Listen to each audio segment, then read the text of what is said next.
Hello, welcome back to my channel. I'm Rachel, and today I'm really excited to talk about bringing ease into your home life. Bringing ease into my life has been a real theme for me this past year. I just feel like I've gone through a lot of health things in my life, just a lot of personal life things, and I just think I'm at a point now, if I add one more thing that feels chaotic or unorganized or in disarray, that I might just lose it. I think that when it comes to bringing ease into my life, I have a good handle on it. For the most part, when it comes to my career, I think that I have kind of escaped a lot of the hustle culture. Of course, there's still some of it that pops up here and there, but for the most part, I think that I have a lot more autonomy over my schedule and my time, which is a big part of it for me. So when it comes to my career, I think that that's sort of in this very natural ebb and flow of energy. But when it comes to my home, for example, there's a lot of things that I think that I can optimize. And so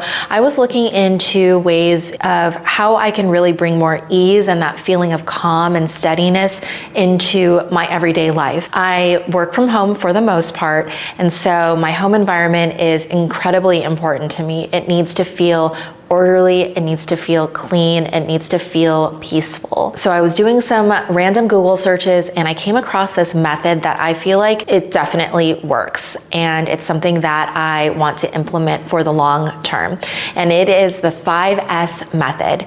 So this method, we will walk through every single S in it, talk about the objective, exactly what it is, and how we can start to implement that into our home life, and hopefully it helps you.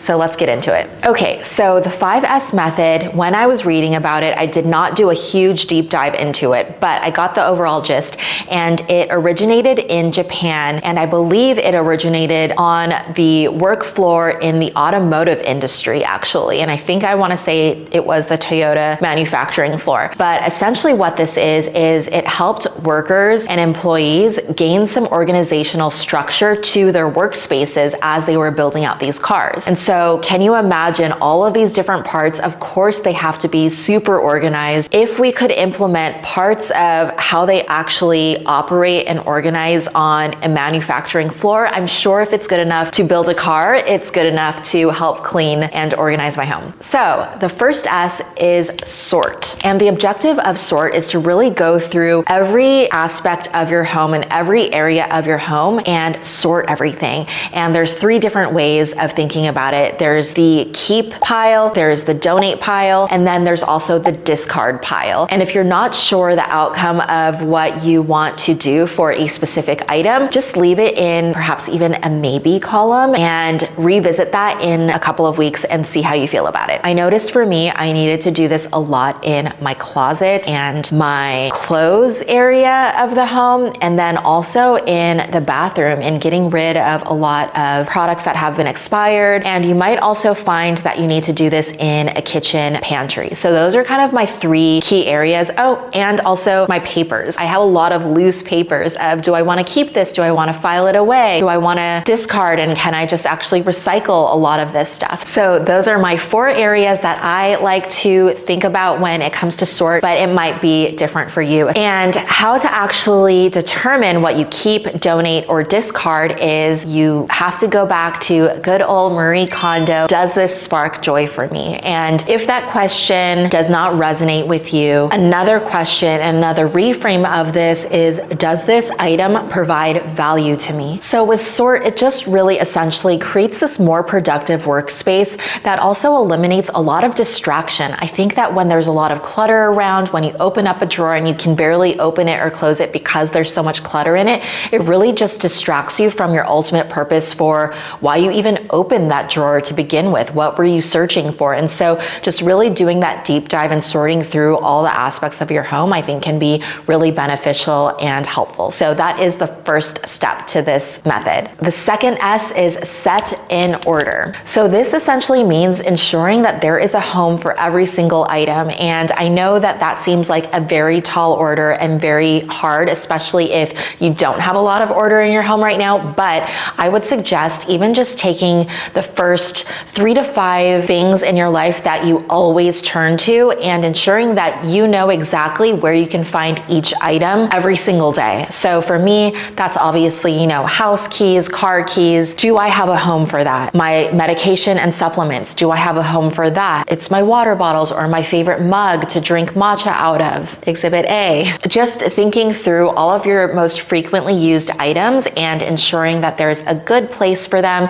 so that you're not spending time looking and searching around for it. And another thing that comes to mind too is my cameras. So obviously I'm shooting with a camera, but I have a lot of random loose camera equipment. And so one thing that I was doing was I literally just had this basket where you could not see what was in it, and I dumped everything in there. And that was not a very effective thing for me, because every time it came to shoot, I was constantly looking for the right charger, the right SD card, the right everything.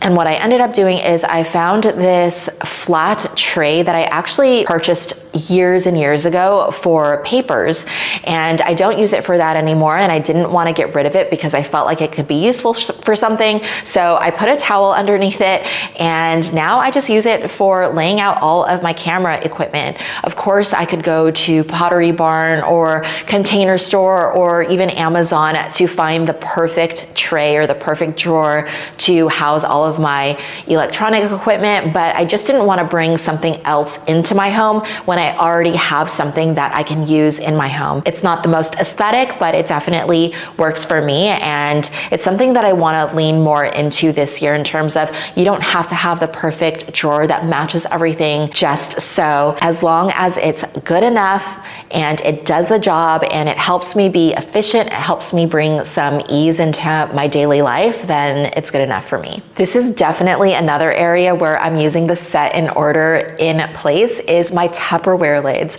I don't know about you, but I always have leftovers and things that I cook that I want to save for later, and I'm always looking for the tops to my containers. So instead of searching for the drawer and getting a little bit flustered and giving myself a little bit more stress than is necessary, I decided to actually get this tray, and this I did purchase from Amazon to actually be able to sort and organize my lids, and honestly it has been a game changer, and now I find joy in looking at my Tupperware lids. So essentially having everything set in order is reducing a lot of excess motion. So you're not constantly grabbing, you're not shuffling through things, you're not lifting things up, trying to find things. It's all laid out exactly where you expect it to be each and every day. So if someone were to randomly pop quiz you and say, hey, where are your keys? You would know exactly where they are. Or where is that Tupperware lid? You know exactly where that is as well. The third S is shine, and this is all about just keeping your home clean. I read somewhere that this is like the broken window theory, and essentially what the broken window theory is, and I love this analogy, is that if you see a broken window in a home, in a building, that immediately on a psychological level makes people think it's okay to break into there. So it's okay if that one window pane is broken, you can break another one and there's no real damage because there's already sort of like crime that's happening at that location. And so if you take that theory into account when it comes to your home, if you see one dish in your sink that goes uncleaned, it doesn't necessarily stop you from putting in a second plate that goes uncleaned and it stays there all day, all night. So it sort of just habit stacks in a negative way, I guess you can say. So shine is all about just keeping your home clean. If you have one dish, make sure to not just say, oh, I can get to that later and I'll wait until the whole sink is full. Why not just little by little start to clean and make sure that your home is organized? So that's just one little way that I think certain visual cues can actually either hurt or help you. Another way for me is my kitchen island. My kitchen island is something that you can view from all aspects of my home. So if there's something that's on my kitchen island that doesn't belong, it visually affects me when I see it in the day. And what's so important about this is that when I visually see see mess in my home, then that to me feels like I have a mess in my life. So it's a larger picture, because how our physical space is on a daily basis, that really affects what our mental space is and how we show up in the world. If my home is absolutely pristine and very clean, then that's gonna make me feel a lot more productive. It's gonna make me feel like I have a lot of good energy circulating around me. And so when you have this clean environment and you get into the habit of always making sure everything is orderly and organized, then you can also very easily see when there are things that are not in order. So it kind of incentivizes you to kind of keep your home in a way that works for you and that makes you feel like you have a lot more calm and order in your life.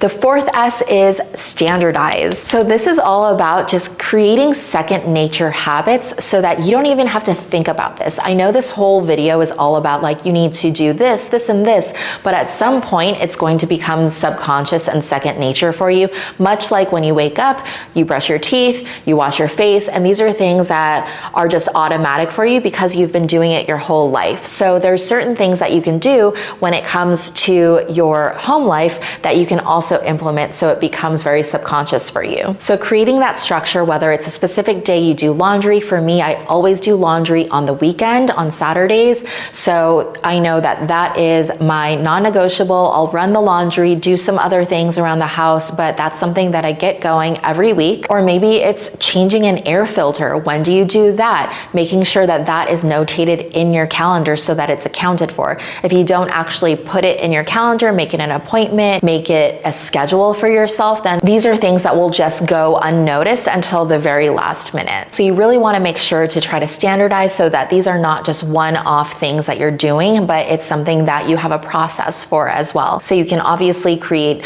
Notion checklists as well. You can create reminders in your calendar. There's so many different ways that you can do this until you end up just doing this by second nature. And then the last S is sustain. So as I just mentioned, this is something where you don't necessarily want to as a one-off. This is a process that you can use for the long term. If you think back to that first example that I used of how this originated on the automotive manufacturing floor, this is something that I'm sure they're doing every day before they close up shop and go home for the night. They make sure their workspace is in order. Just ensuring that you have a system in place that you can standardize and that you can sustain. So thinking about closing up shop, turning off the lights at the end of the night, instead of waiting until there's a huge mess and you have to do a whole deep clean for the entire weekend and 48 hours you're just in chaos and cleaning everything, why not every day before you go to bed for 10 minutes at night, put on your favorite show, turn on a podcast, talk to a friend, and just organize your home. Put things back where they are and reset your home. So hopefully this 5S method helps you. It definitely has helped me in my life when I discovered this, because I think that, as I have mentioned, when our home life is feeling in disarray, that really does affect our mental space and our mental capacity to really show up in the ways that we want to. I know I personally don't want to be spending my time, my life, my energy looking for things, searching for things, and living in this sort of chaotic environment. I know that I want to bring a lot more ease into all aspects of my life, and I think this is one way to be able to do that.